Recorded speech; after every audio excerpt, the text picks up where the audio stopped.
Halo, perkenalkan aku Muhammad Khairul Umam dengan NIM 2305851. Kali ini aku akan mempresentasikan sebuah komposisi yang aku buat untuk memenuhi tugas ujian akhir semester mata kuliah Teknik Komposisi Musik 2 dan Studio Eksplorasi Musik 2 yang berjudul Gemuruh. Gemuruh merupakan sebuah komposisi eksperimental yang dibuat untuk dimainkan oleh ensemble gamelan Bali. Komposisi ini terinspirasi dari fenomena gelombang di dalam ilmu fisika yang bernama beat frekuensi.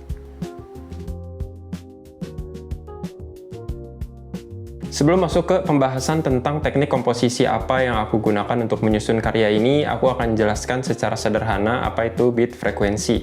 Jadi beat frekuensi itu adalah fenomena yang timbul ketika terdapat dua frekuensi dengan nilai hertz yang berbeda. Ketika dimainkan secara bersamaan, itu akan menimbulkan efek seperti gelombang.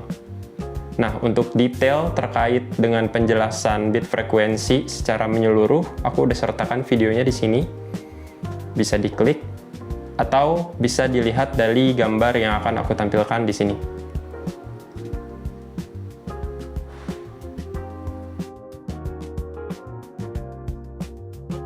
Oke, pada awalnya kami sepakat untuk membuat satu komposisi berdurasi panjang yang dikepalai oleh 7 komposer, di mana masing-masing komposer diberikan durasi 3 menit untuk menggarap bagiannya.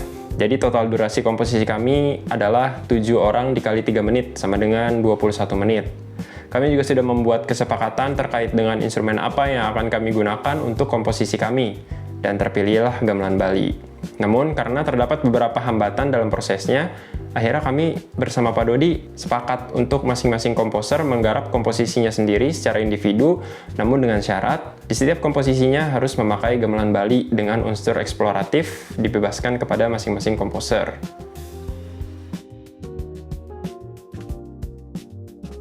Komposisi ini sebenarnya dirancang untuk dapat dimainkan secara langsung oleh anak-anak komposisi. Oleh karena itu, komposisi ini aku buat sesederhana mungkin dengan tujuan agar dapat menyesuaikan dengan kemampuan para pemain tanpa meninggalkan unsur eksploratif. Namun karena terdapat beberapa hambatan seperti yang aku jelaskan sebelumnya, jadi kami bersama Pak Dodi memutuskan kembali untuk membatalkan opsi penyajian komposisi secara langsung menjadi perilisan karya di pelantar digital.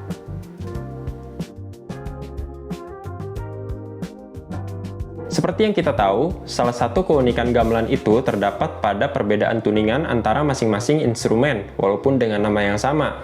Misalnya, terdapat pemade A dan B, di mana pemade A dituning sedikit lebih tinggi dibandingkan dengan pemade B. Dan jika kedua pemade tersebut dimainkan secara bersamaan, tanpa ditengkep, maka sesuai dengan teori yang aku singgung tadi, akan tercipta sebuah fenomena yang bernama beat frekuensi.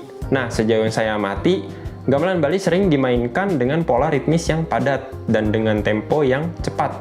Dan secara umum pun teknik permainan gamelan mengharuskan pemain untuk menengkep bilah yang sudah ditabuh di saat pemain tersebut ingin menabuh bilah yang lain.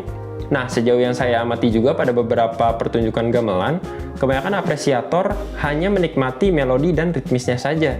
Oleh karena itu, pada komposisi ini saya ingin bereksperimen untuk bagaimana caranya apresiator mengetahui keunikan tuningan pada masing-masing instrumen yang ada di gamelan tanpa harus dijelaskan secara verbal ataupun tekstual, melainkan hanya bermodal dengan pendengaran saja.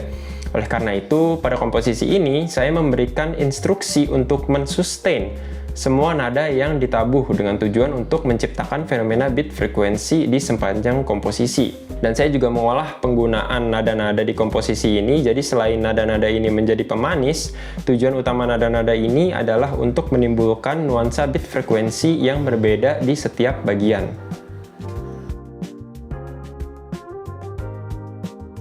Teknik komposisi yang aku gunakan untuk menyusun karya ini terinspirasi dari musik minimalisnya Steve Reich. Nah, seperti yang kita tahu, pada karya-karya minimalisnya, ritmis menjadi salah satu objek yang paling sering diolah oleh Steve Reich. Nah, pengolahan ritmis yang aku adopsi dari karya minimalisnya terdapat pada pengulangan ritmis yang aku buat menjadi sebuah pola. Nah, bisa dilihat di partitur ya. Jadi aku membuat satu motif yang aku ulang-ulang, yang akhirnya menjadi sebuah pola. Dan pola-pola ini aku jadikan sebagai bagan dari komposisi ini. Nah, di sini ada 4 ya, A, B, C, dan D. Di sini juga terdapat pembukaan atau intro dan peralihan atau transisi.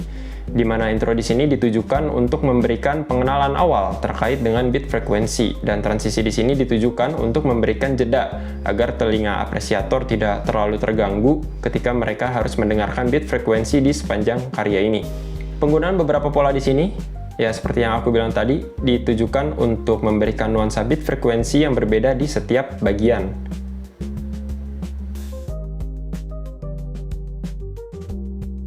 Oke, sekian presentasi yang dapat aku sampaikan. Mohon maaf bila terdapat kekurangan. Sekian, terima kasih.